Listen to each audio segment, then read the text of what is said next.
ajjukirwanga. Ebigambo katujjukanye bya Ssabasajja Kabaka Ronald Mwenda Mutebi owookubiri.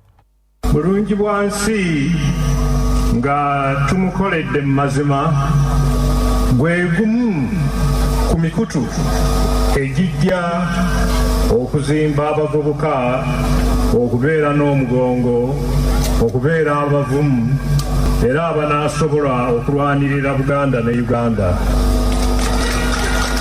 Enkola ya Bulunji Bwansi twetaaga okugiggumiza ku buli mutendera gw'obulamu bwaffe.